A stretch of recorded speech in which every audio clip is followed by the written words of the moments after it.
à tous et toutes. Donc aujourd'hui c'est l'épisode du printemps sur ma chaîne YouTube, donc la chaîne Maud Imaginaire. Donc Maud Imaginaire c'est moi, je m'appelle Maud et Maud Imaginaire c'est mon pseudo sur les réseaux sociaux.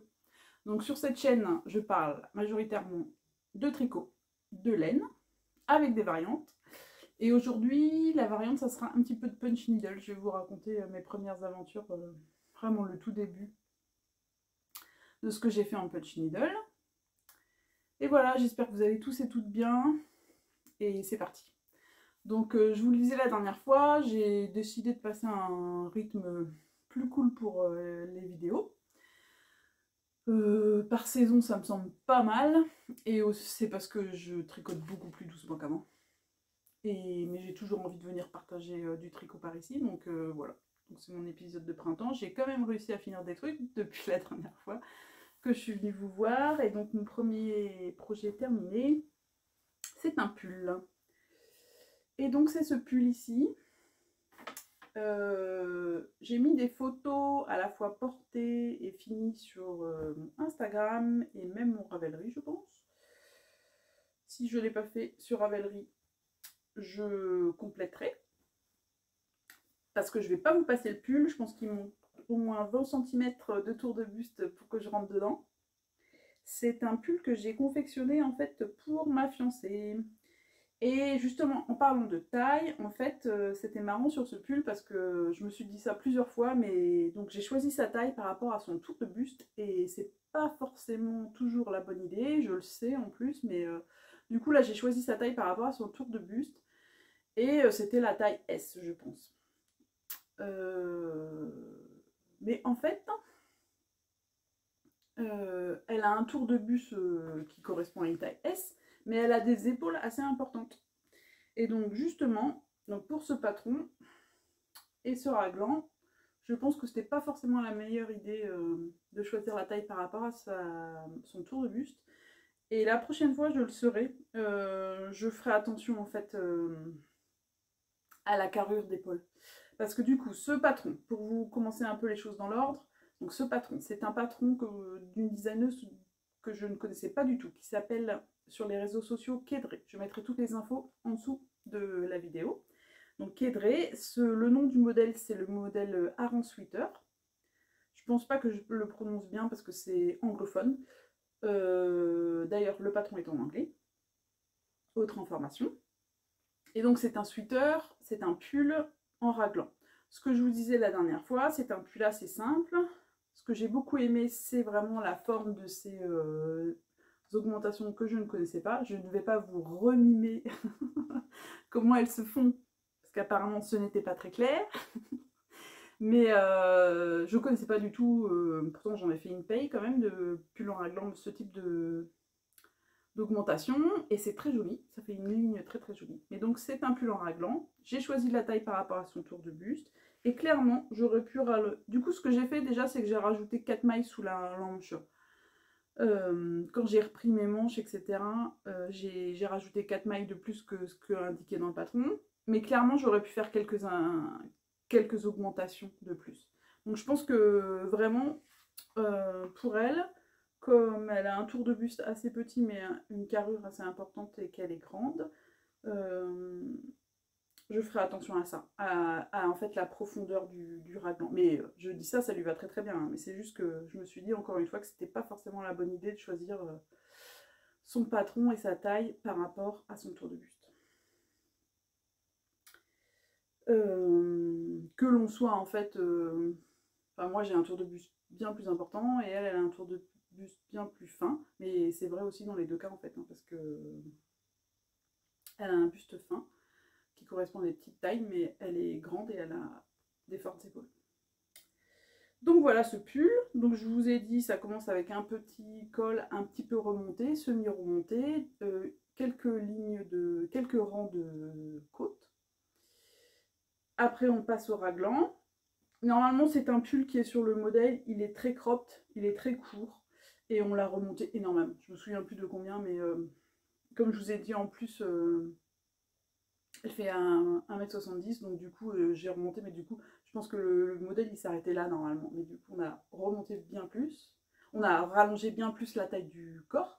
En plus, pourquoi on a décidé de faire ça? Enfin, parce qu'elle voulait un pull bien plus long, mais aussi parce que ça se finit en I-cord. Et je trouve que c'est très joli comme finition. Donc ça se finit en I-cord sur le bas du pull et sur les manches.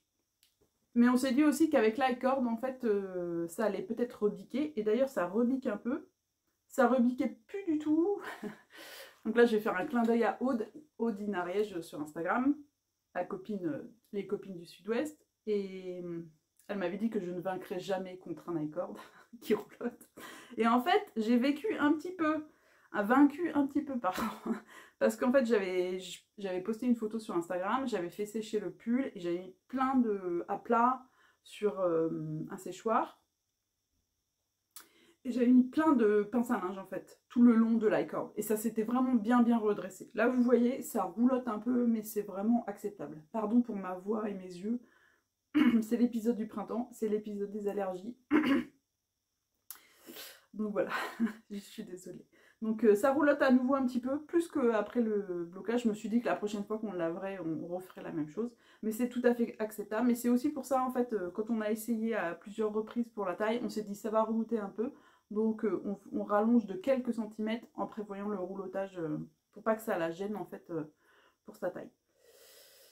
Donc voilà ce qu'on a modifié, bien plus long. Les manches, en fait, aussi, j'ai pas du tout suivi les diminutions. Enfin, j'ai suivi les diminutions jusqu'à moitié manche, en fait. Et après, elle en faisait plus du tout. Mais du coup, là, ce qu'on a fait, c'est qu'on a fait une manche qui diminue, qui continue de diminution, qui a diminué. Et ça se resserre ici. Parce que sinon, en fait, ces diminutions se seraient arrêtées à peu près là. Donc on a vraiment continué progressivement jusqu'à la fin. En plus, comme il n'y a pas de côte et qu'il y a cette à corde, je me disais que c'était sympa quand même d'avoir une manche resserrée au niveau du poignet. Donc on a essayé plusieurs fois pour pas que non plus qu'elle ait un truc trop serré. Mais c'est très sympa comme ça. Et avec la corde, c'est très sympa. Donc c'est un i-cord en grosse laine. Ce que je n'avais jamais fait. Et ça, je trouve que c'est vraiment très joli. Sur les manches, ça roulotte pas du tout. Je pense que du coup, c'est petit, etc. Donc ça roulotte pas du tout. Je vous ai pas parlé de la laine. C'est de l'Alafoslopi. Je pense dans un coloris naturel. Ça se tricote, je pense que je l'ai tricoté en aiguille 6, hein, ce pull. J'ai entendu dans un podcast qu'en fait, selon les coloris, l'Alafoslopi, elle grattait plus ou moins. Bon, après, les copines vous diraient, Maud, de toute façon, tu n'es pas une référence. Bon, moi j'aime bien les laines. J'aime bien en fait le toucher laineux. Donc j'aime bien sentir que de la laine c'est de la laine. Et moi les laines rustiques ça va pas du tout être un problème sur ma peau. Ça va être plutôt genre les laines comme l'alpaga ou certains mohair qui vont me gratter. Donc je ne suis pas une référence. De toute façon le ressenti c'est chacun. Mais elle je lui avais fait tester en fait. Je l'avais fait porter des pulls à moi en Lopi sur des débardeurs et donc elle m'avait dit mais non ça me gratte pas du tout et tout. Donc elle le porte encore parce que c'est un pull qu'elle porte tous les jours en fait à la maison etc pour avoir bien chaud et elle le porte encore sur des débardeurs et ça se passe très bien. Mais je me suis dit du coup vu cette remarque de la personne dans un des podcasts, je me souviens plus où, je suis désolée, je me suis dit c'est peut-être aussi parce que ce coloris là il est particulièrement cool. Mais du coup en tout cas la teinte non teintée, parce que certaines teintures ça rigidifie un petit peu le... Ah si je me souviens, c'est Déborah des petites potions qui en a parlé. Donc certaines teintures rigidifient un petit peu le fil. Donc du coup c'est peut-être pour ça, mais en tout cas franchement, enfin, vous voyez moi ça me dérange pas du tout. Mais ça c'est chacun qui décide, mais du coup ça fait vraiment un pull super chaud. La Lopi c'est une super laine, c'est un fil mèche. Voilà. Elle est super contente de son pull et moi aussi. C'est vraiment un bon basique ce raglan. Ça reste un raglan très simple. Clairement, les manches là, le dessin des manches, il n'est pas banal en fait. Je sais pas comment expliquer ça, mais ça bombe un peu. C'est très joli en fait. C'est ça qui nous avait fait choisir ce modèle. C'était la forme des manches, par ici. Des épaules en fait plutôt.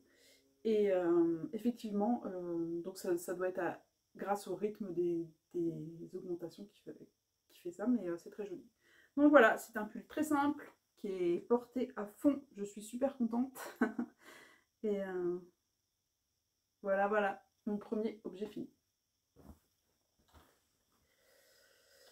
Mon deuxième, c'est aussi avec de la grosse laine, comme j'aime, grosse laine de pays. Et c'est le col Pyrénées de Atelier Emily Design. Donc cette fois-ci, le patron est disponible en français. J'avais flashé sur ce modèle quand je l'avais vu, quand elle avait sorti. Elle l'a fait, elle, avec un fil qui est très joli, qui est un fil grège de laine paysanne, qui est un très beau fil aussi. Et moi, en fait, ce qui s'est passé, c'est qu'on est parti en vacances dans les Pyrénées fin janvier, début février. C'était d'ailleurs des super vacances, j'ai adoré. Et on a été à Luce-Saint-Sauveur. Et à Luce-Saint-Sauveur, il y a des producteurs de laine. Et pas seulement, ils font des produits dérivés. On a visité, c'est la maison Durand. On a visité du coup leur atelier, ils étaient super accueillants. J'ai parlé laine, filature. Ils font filer en Ariège leur fil. C'était vraiment super sympa. Ils font filer aussi leur rebut parce qu'ils mettent en valeur leur laine et leur fil grâce à des métiers à tisser. Donc on pouvait visiter l'atelier des métiers à tisser, c'était vraiment super beau de voir ça. Et donc ils font beaucoup de tissage qu'ils vendent et le rebut de leur tissage, ils l'envoient aussi à une autre filature qui est dans le Tarn. C'est la filature du parc qui fait des fils à partir de matières recyclées, donc des mélanges, etc. Mais donc du coup, eux, ils ont des rebuts et ils font des fils aussi. Ils font filer ces rebuts. Donc j'ai trouvé ça super sympa. Donc n'hésitez pas si vous passez à Luce-Saint-Sauveur. C'est à côté du cirque de Gavarnie dans les Pyrénées. Le cirque de Gavarnie, c'est une rando super accessible parce que c'est plat pratiquement tout le temps et c'est beau pratiquement tout le temps. Et ouais, aller visiter la maison Durand, c'était super sympa. D'ailleurs, ce sac qui va faire un peu de bruit, c'est le sac de la maison Durand. On avait acheté aussi cette couverture. Et je raconte n'importe quoi, ce n'est pas la maison Durand, donc j'ai bien fait de sortir la couverture. C'est la maison Lafont. Pardon. Donc la maison Lafont. Et donc on a acheté aussi cette couverture en teinte naturelle. Il y avait plein d'autres teintes qui font. Elle est vraiment, c'est hyper agréable, quoi. Donc c'est leur laine, c'est de la laine locale des Pyrénées. Quand on a été visiter l'atelier, ils étaient en train de trier les laines. Ils nous ont accueillis très gentiment et on a pu voir tous les paquets de laine énormes qui triaient. Donc ils font de ce genre de couverture et bien d'autres choses, des tissages, certains habits, etc. Moi j'ai aussi acheté de la laine. Donc en produits dérivés, mais c'est pas leur principal, ils font un peu de fil à tricoter. Et je pense, voilà, il me reste un écheveau en fait. J'en avais acheté pour faire le col, pour en avoir à peu près 600 mètres par rapport au patron.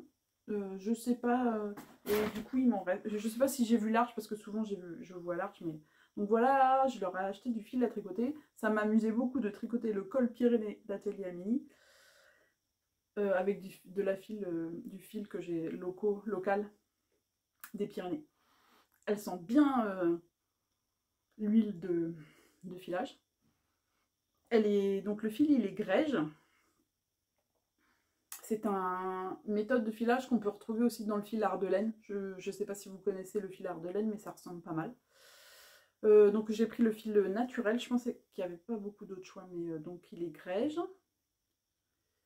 Avec cette méthode de filage, avec, vous voyez, ça se dédouble comme ça. Et je l'ai doublé en fait avec, je sais pas si j'ai pris ça, de la laine.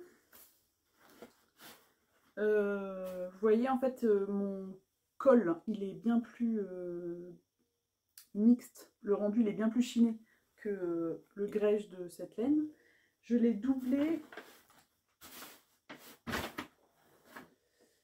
J'arrive tout de suite.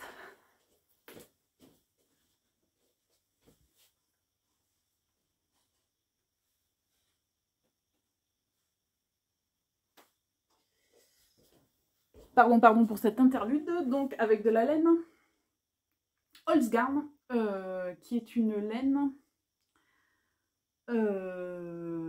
d'alpaga. Est-ce que c'est baby alpaga ou pas? Est-ce que j'ai noté ça? Donc le fil il s'appelle Titicaca. Et est-ce que j'ai une étiquette?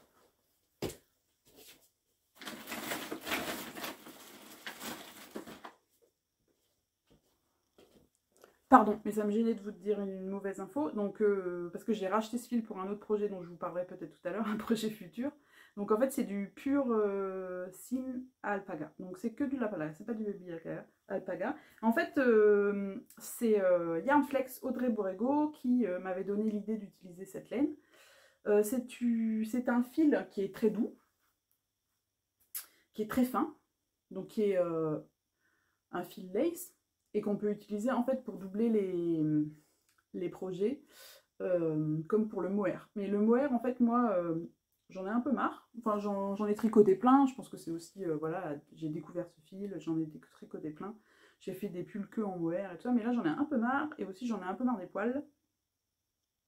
Parce que je vous avais dit, je travaille en laboratoire de recherche. Et les poils qui se défont du pull pendant la manip, c'est pas top. Donc je cherchais des alternatives et Audrey, d'ailleurs si vous ne le savez pas, je vous le redis ici, mais j'espère que vous le savez, mais Audrey elle met en ligne, je pense qu'il y a le lien sur son profil Instagram, plein de fils et selon les grosseurs, etc., les équivalences pour avoir des fils accessibles et industriels. Elle a toute une liste comme ça, donc pour la fingering, vous pouvez avoir ça, ça, ça, pour la DK, ça, ça, ça. Et bon, c'est une super base de données de fil. Donc petit aparté. Et en plus, elle avait fait un de ses modèles, je pense que c'était le Clocada, quelque chose comme ça, doublé, et au lieu de le doubler en mohair, elle l'avait doublé avec ce fil Titicaca. Donc là, je l'avais gardé en tête, et donc je l'ai fait pour ce modèle-là. Et je vais le refaire en fait pour un prochain projet. Donc là, j'ai doublé en fait ce fil naturel et ce fil de Titicaca, et ça me donne ce chiné. Donc voilà le col Pyrénées. Il se commence en fait la construction, il se commence par un bout là. Elle aurait pu commencer à construire les épaules et partir d'un côté et de l'autre, mais non. Elle a commencé par un bout. Après, on fait en fait tout le pan de torsade. Je suis pas quelqu'un qui retient facilement les après, je pense qu'on a tous nos mécanismes de mémoire, mais clairement, ces torsades, elles sont très intuitives. Moi, je l'avais déjà tricoté dans un modèle de Marie-Amélie, ce motif-là. En fait, assez vite, je peux me passer de la grille. Je trouve ça agréable, en fait, pour tricoter. Et là, c'est pareil. En plus, on passe les fils à peu près au même moment. Donc, j'ai trouvé ça très, très agréable. Comme torsade, c'est vraiment très intuitif et très agréable à tricoter. Donc, on fait tout le pan de torsade. Après, on forme l'encolure. Alors, j'étais covidée à ce moment-là, donc peut-être que j'étais un peu molle du cerveau, mais j'ai eu un peu de mal. En fait, je pense que c'est aussi parce que je tricote pratiquement uniquement des tricots en rond, des pulls en rond, et du coup, de construire à plat cette encolure, ça m'a un petit peu perturbée, mais je m'en suis sortie, comme vous pouvez le voir. Ensuite, derrière, il y a des côtes. Je ne sais plus, c'est 5-1, quelque chose comme ça, et on finit par là. Et après, on vient reprendre en fait l'encolure. Donc ça se fait super bien, c'est intuitif, c'est des torsades, tout un pan, mais je vous dis, moi je pouvais les faire sans regarder ma grille, donc je trouve ça hyper agréable. Enfin, ça dépend ce qu'on a envie à ce moment-là, mais à ce moment-là, c'est ce que j'avais envie. Et donc voilà ce col, je dois être super bien coiffée du coup, qui se porte comme ça. Ah oui, j'avais pris la taille la plus grande en fait. J'ai adapté un petit peu la longueur et tout ça, j'ai pas forcément tout suivi, mais j'ai pris la taille la plus grande parce qu'en fait j'avais essayé ce genre de modèle dans le commerce et j'avais vu qu'avec ma forte poitrine, ce genre de modèle plus court, ben ça se retractait un peu, et donc j'avais envie d'avoir assez de largeur pour que ça tombe bien en fait sur moi. Donc voilà, je l'ai mis parce que quand je l'ai fini, il a fait quelques journées très très froides, là on a eu de la neige même, etc. Donc je l'ai mis quelques fois. Je l'adore. Franchement, super modèle d'atelier mini. Et je suis super contente d'avoir tricoté ce modèle dans ces fils. Ce que je peux vous dire aussi par rapport au fil Titicaca, c'est que je pense que donc, ça peut s'utiliser comme le mohair, notamment. Mais je trouve que ça prend, le mohair, il prend un peu le dessus sur votre fil, autre fil. Il englobe un peu votre autre fil, votre deuxième fil, et ça prend un peu le dessus pour le toucher. Là, je trouve pas que ça prend le dessus du tout sur le fil. Donc, c'est pas devenu un col tout doux. Pas du tout. Ça fait un effet fichiné, mais vraiment, comme le fil il est assez fin et pas du tout poilu, ça prend vraiment pas le dessus sur le deuxième fil. Qu'est-ce que je peux vous dire d'autre? C'est tout, je crois. Voilà, voilà. Donc ensuite, j'ai plusieurs projets en cours que je vais vous présenter, dont un que j'aurais aimé avoir fini avant ce podcast, mais je cale un peu, j'avoue, je cale vraiment. Donc je le tricote dans cette laine, et cette laine c'est aussi une inspiration d'Audrey. Elle l'avait présenté dans son podcast, donc Audrey Borrego, et c'est un fil Katia. C'est un fil superwash, mais c'est un fil de Merino d'Arles. Donc par exemple, vous voyez l'équivalent non superwash, ça va être la Gilliatt de d'Hero Natura ou la Fado de chez Fonty. Et donc j'étais curieuse de tester ce fil. Ce que je trouve, c'est que, donc j'ai pris ce vert là. Ce que je trouve, c'est que vraiment, elle garde, même s'il y a un traitement superwash sur ce fil, elle garde un super rebondi, un bon gonflé, etc. Ce que j'ai moins aimé, c'est que du coup, c'est d'ailleurs le même type de filage que la Dero Natura ou la Fonty, la Fado de Fonty, je pense, mais je pense que du coup, le traitement superwash fait que, c'est mon interprétation, ce fil, quand on défait et refait, il est moins... il revient moins à sa forme initiale, quoi. Et là j'ai pas mal d'effets et refaits sur ce projet, et j'aime pas ça, je déteste ça quand les fils, vous savez, ils s'abîment tout de suite là quand on fait ça, et puis que j'aime pas ça. Donc ça j'ai pas aimé de celui-là. Après le coloris il est super joli, et je vous dis il y a le bon rebondi sympa. Donc le projet en cours ici, et je suis complètement calée sur ce projet, enfin calée à l'arrêt plutôt sur ce projet. Je pense que je vais le finir, hein, mais vraiment, franchement, ça m'a saoulée. Donc, c'est un modèle de bonnet. C'est le Neji Hat. J'espère que je le prononce bien, j'en suis pas sûre. Neji, c'est un mot japonais qui veut dire twist. C'est la designeuse que je trouve super originale, qui fait beaucoup de choses en fait en 3 dimensions, avec des motifs vraiment bien typés. On la reconnaît tout de suite, son site c'est Olga Jazz Knit sur Instagram. Donc le bonnet c'est de la côte de 2 pendant un bon moment, puis à la fin en fait il y a des... les diminutions sont faites en même temps, donc il y a des diminutions qui sont très grandes, donc on diminue 6 mailles d'un coup, et on fait des torsades en même temps. Et en fait, ça fait des jolis jeux entre les côtes de 2 et les torsades. Et vraiment, j'aime beaucoup son travail, donc j'avais vraiment envie de découvrir son travail et de tricoter un de ses modèles. Franchement, le motif là, ça me prend la tête. Il faut... En fait, je n'arrive pas du tout... Pourtant, c'est pas grand-chose, hein, il ne faut pas que je le fasse beaucoup, mais je l'ai défait plein de fois. Il faut 3 aiguilles de torsade pour le faire. Donc je dis pas, c'est peut-être aussi, vous voyez, c'est juste pas le moment pour moi et ça, c'est chacun, mais du coup là j'étais complètement calée, j'arrivais pas, en fait j'ai pas envie de le reprendre quoi. Mais bon, je vous dis, ces torsades là, je les trouve super cool à tricoter. Et là c'est pas du tout le même niveau, faut 3 aiguilles à torsade. En fait j'arrive pas à le faire sans regarder pas à pas ces vidéos tutoriels. Alors, par contre, c'est super bien expliqué. Il y a des vidéos tutoriels pour chaque point. C'est en anglais, je pense que je ne suis pas sûre que ça soit traduit. Je ne critique pas du tout le modèle, hein. C'est vraiment pas un problème d'explication. C'est juste que moi, j'ai besoin d'un niveau d'attention pour faire ce point-là que je n'ai pas en ce moment. Mais du coup, j'espère que je le finirai quand même et que pour la session été, vous le verrez en entier parce que c'est un super modèle. Elle fait des modèles super originaux, je trouve, à chaque fois. Donc ça, c'est un premier projet en cours. Mon deuxième projet en cours, et pour lequel je prends un plaisir fou à tricoter en ce moment, c'est un modèle d'Audrey Borrego. C'est le Kloska. Donc le voilà. Et en fait, le Kloska, en fait, Audrey Borrego, je la suis sur Patreon. Je sais pas si vous connaissez le système Patreon. Chacun l'utilise à sa façon. Moi, je trouve que Audrey Borrego, elle l'utilise... En fait, c'est une façon de soutenir les artistes, les designers, etc. De tricot, en l'occurrence ici, mais il y a plein d'autres... on peut soutenir des illustrateurs ou... enfin, des artistes en général.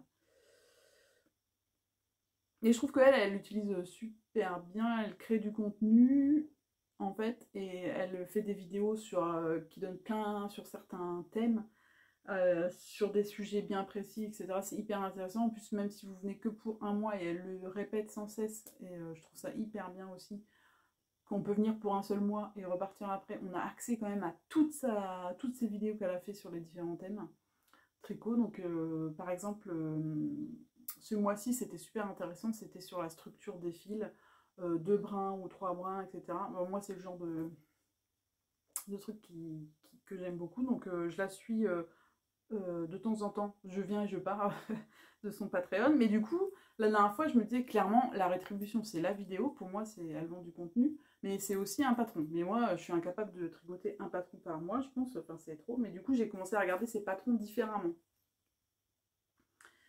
Parce que je n'arrivais pas à trouver de patron pour ces fils-là. J'avais envie de tricoter. Le coup de cœur de ces fils, en fait, c'est que je suis arrivée au Festival Bouland, au stand de La Fille au Renard, qui a une chaîne YouTube, un podcast et qui a une boutique. Et je suis arrivée à son stand. C'est donc un fil qui est un fil bisé du Massif Central qui est 3 brins et qui fait 267 mètres. Je suis arrivée à son stand, en fait le coup de cœur il est venu d'ici pour ce projet. Quand j'ai vu toutes ces couleurs là, tout tombe dans tous les sens. Donc ça c'est le améthyste je pense. Je n'ai pas retenu tous ces noms de coloris, mais vous voyez là c'est un espèce de violine. Ça c'est le coloris naturel. Ça c'est un bordeaux. Ça c'est l'orange. C'est pas le bon nom de coloris, mais vous voyez. Et ça c'est un bleu. Et en fait elle avait toutes ces laines comme ça, une à une. Et je me suis dit, ah mais je veux les tricoter ensemble. Je pense que ça m'a fait ça. Parce que c'est vraiment pas... C'est des couleurs dont j'ai pas l'habitude de tricoter. Et franchement, je les aurais pas forcément associés ensemble. Et je pense que un des effets, c'est que c'est les couleurs de Léa, mais c'est aussi qu'elle teint sur ce fond grège. Et du coup, ils ont tous ce fond grège dans le fond et ça unifie les couleurs. Du coup, j'ai pas réussi à me... Je suis venue plusieurs fois à son stand, j'ai pas réussi à me décider. Je me suis dit, ok, je prends tout et je tricote tout ensemble dans un projet. Donc c'est un fil qui est 3 brins, comme je vous ai dit, qui a un toucher bien laineux. Donc pour moi ça pique pas du tout, parce que c'est un fil sec, un toucher laineux, et il n'y a pas, vous savez, les poils un peu plus drus qui piquent. Donc pour moi ça pique pas du tout, mais c'est un toucher laineux. Et c'est un fil qu'on peut tricoter avec différents échantillons. Donc avec un échantillon d'écasse ça passe bien, et avec un échantillon plus petit ça passe bien aussi. Donc voilà. Le coup de cœur de ce projet, il est venu de là, grâce aux laines de Léa. Et je ne trouvais pas de modèle pour ces laines, parce qu'il y avait différents modèles. En fait, il y a le modèle qui est super connu, là, d'Andrea Mori, qui est très joli, avec plein de rayures, où elle a fait plein de changements de... Mais j'avais pas envie de ça, et puis surtout, j'avais pas envie de... C'est un empiècement circulaire, un yoke. J'avais pas envie d'un yoke, en fait. J'aime pas forcément les yokes. À tricoter ici, je trouve ça cool, mais sur moi, j'ai plus du tout envie de cette forme-là en ce moment. Ça varie. Et je voulais un raglan, je ne trouvais pas, mais du coup, moi j'ai accès aux modèles d'Audrey, et du coup, je les ai regardés différemment. Je me dis, c'est une énorme banque de données de modèles. Donc, en fait, c'est un modèle que je vais utiliser comme un modèle basique de raglan en déca. Donc, mon échantillon, il est de 20 mailles pour 10 cm ici. Mais elle l'avait fait autrement, c'était un modèle à manches courtes, avec un lien en fait devant qui est très très joli. D'ailleurs je l'ai vu en plus en festival, j'avais rencontré quelqu'un qui l'avait tricoté en festival, donc je l'avais vu en direct en festival, et il est très très joli. Mais du coup je me suis dit, ah mais tiens, en fait c'est le modèle que tu cherches. Tu le modifies juste un petit peu et ça le fait le modèle raglan dont tu as envie depuis un moment et j'arrivais pas à trouver le modèle qui me plaisait quoi. Donc en fait elle fait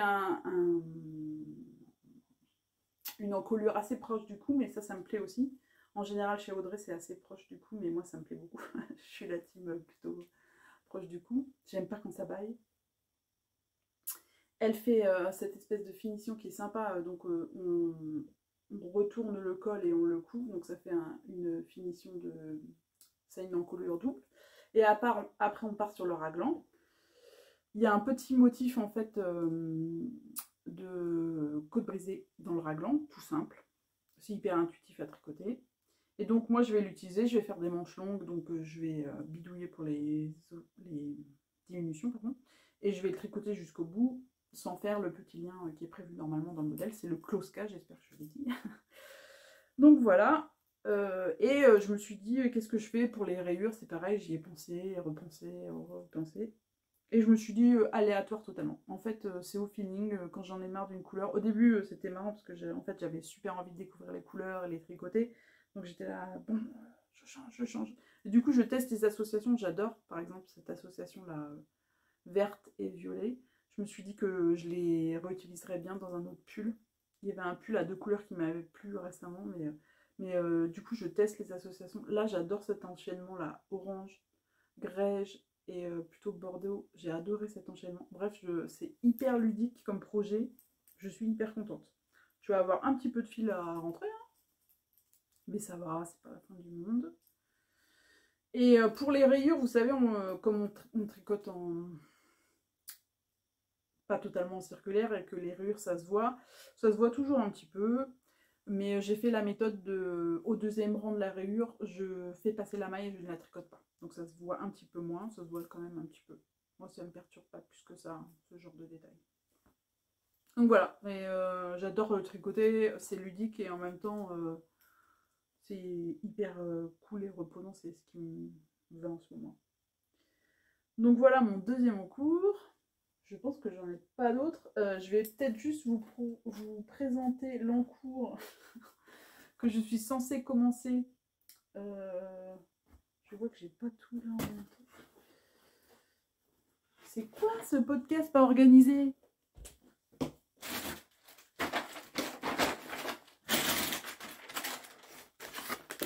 Me revoilà. Donc c'est un pull que je vais tricoter avec les copines du sud-ouest. Avec de la Titicaca, super joli je trouve ce coloris, c'est bleu carbone et de l'os garn super soft, donc du bleu. J'ai un échantillon mais je l'ai perdu, je n'arrive pas à le retrouver. Et le patron, donc ça c'est mon futur projet que je suis censée avoir commencé déjà, peut-être que je le fais demain. C'est pour tricoter avec les copines le pull Garance qui est dans ce livre. Du coup j'ai acheté ce livre parce que je me suis dit ok, j'ai envie de faire ce modèle qui est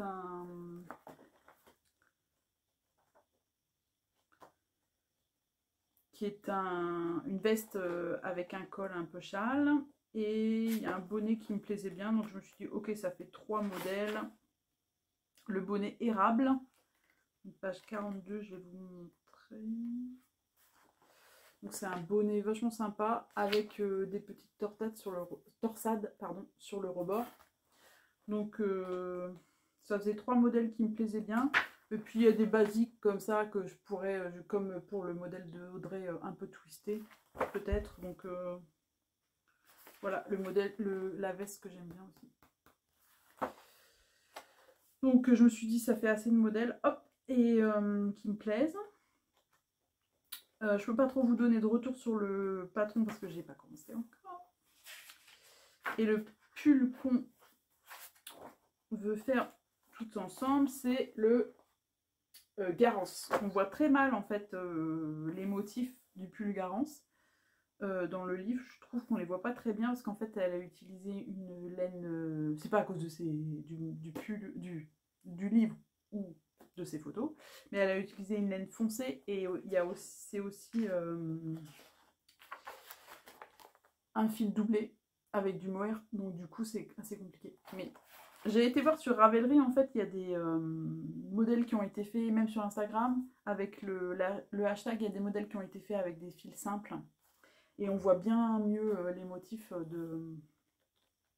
de torsade. Et il y a du point de riz aussi, c'est super joli. Donc je vais le faire incessamment sous peu. Donc voilà mon futur projet.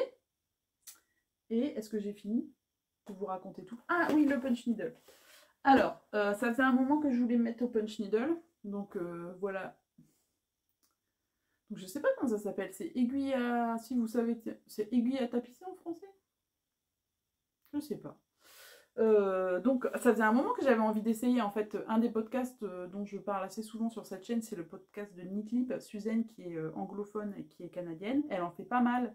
Elle fait des punch needles avec des laines, toujours avec des super couleurs, et puis avec des messages. Et ça faisait un moment que ça me titillait, que j'avais envie d'en faire. Mais ça faisait genre plus d'un an que j'avais acheté un kit. On l'avait acheté ensemble avec Mélise, la boutiqueuse. Et je me lançais pas.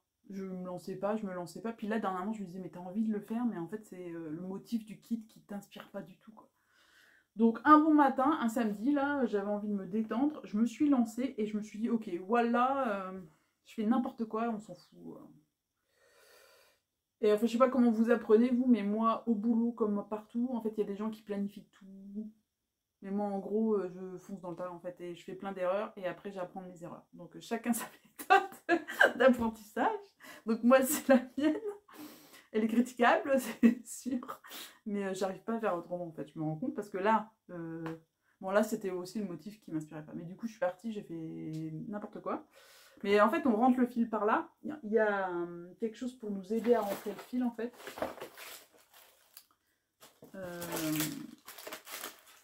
Pardon pour le bruit, je suis même pas sûre que vous allez le voir, mais c'est une espèce de fil de fer en fait. Et ça permet de rentrer le fil dans le trou de l'aiguille là. Et après, on le passe aussi dans ce trou là d'aiguille. Et après, en fait, donc j'ai appris sur le tas. Hein, et il faut rentrer complètement. Il y a, en fait, ce que je savais pas, c'est que moi j'ai acheté ce. Je suis partie avec les fils que j'avais, l'aiguille que j'avais de ce kit, mais il y a en fait plein de tailles d'aiguilles et ça nous fait différents formats. Donc c'est comme au tricot quoi. Et sinon, il faut planter bien avec l'aiguille comme ça et enfoncer jusqu'au bout. Et en fait, on travaille par l'arrière. Après, ça dépend. On peut travailler aussi. Ça dépend. On peut le faire comme on veut. Je dis ça, mais donc là, moi, ce que j'ai fait, c'est que j'ai travaillé par l'arrière. Et le rendu, qui est censé être le bon rendu, c'est à l'avant. En fait, mon motif là, c'est Jean. Jean, c'est le bébé d'une chère amie à moi qui est né. Je pense que je vais lui en refaire un. Là, je suis partie complètement, mais j'en ai un autre en fait.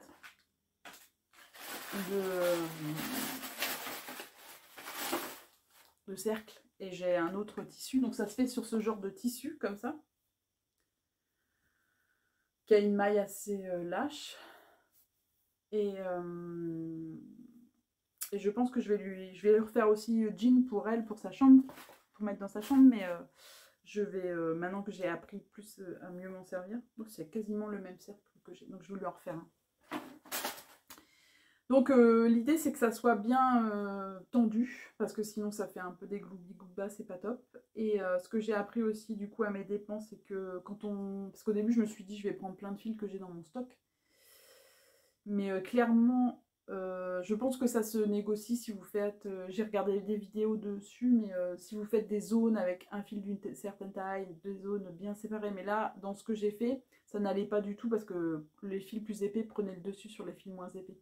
Donc en fait, j'ai pas pu utiliser des laines de mon stock, j'ai utilisé les laines qui m'avaient été fournies dans le kit. Et j'ai écrit jean, là c'est vachement bombé parce qu'en fait j'avais écrit jean d'une autre couleur mais ça se voyait pas du tout, ça prenait le dessus aussi sur l'autre fil. Parce qu'il était plus fin aussi. Donc ça dépend ce que vous voulez faire. Mais du coup ça c'est un peu le côté, les gens, j'ai vu sur internet, du coup j'ai regardé après, les gens font des tapis. Et ça c'est le côté tapis en fait, c'est tout doux. Et c'est vrai que c'est une super idée. J'ai vu des tapis à motifs ou à messages, comme là, mais avec parfois d'autres messages, et je trouve ça super, le rendu est vachement sympa. Mais on peut aussi, donc là, c'est l'arrière, et ça ressemble pas à grand chose, Mais ce genre d'effet, en fait, on peut aussi décider de le faire de l'autre côté. Si on le fait plus, plus régulier que moi. Donc ça peut se travailler de plein de façons différentes, en fait. Mais j'ai trouvé ça sympa, très sympa. Je pense que ça peut. C'est des projets plus courts. J'ai fait ça, j'y connaissais rien. Au début, j'arrivais même pas à mettre mon fil, etc. Et en quelques heures, c'était fait du coup. Que le tricot. Et je me suis dit que pour jean, je vais essayer d'en refaire un avec des couleurs sympas, etc. Et avec un point plus régulier. Mais je me suis dit que c'était sympa. Peut-être plus pour les tapis que de la déco, parce que la déco, il y a une limite à la fin, on ne peut pas en mettre partout. Mais là, pour un jeune bébé, je trouve ça sympa. Donc voilà toutes mes histoires d'art textile du moment. Je vous remercie de m'avoir écouté. J'espère que vous allez tous et toutes bien. Posez-moi toutes vos questions si vous avez des questions, des commentaires. Et puis, à bientôt, à cet été, pour l'épisode de cet été. Bon tricot, bon tout. Prenez bien soin de vous. À bientôt.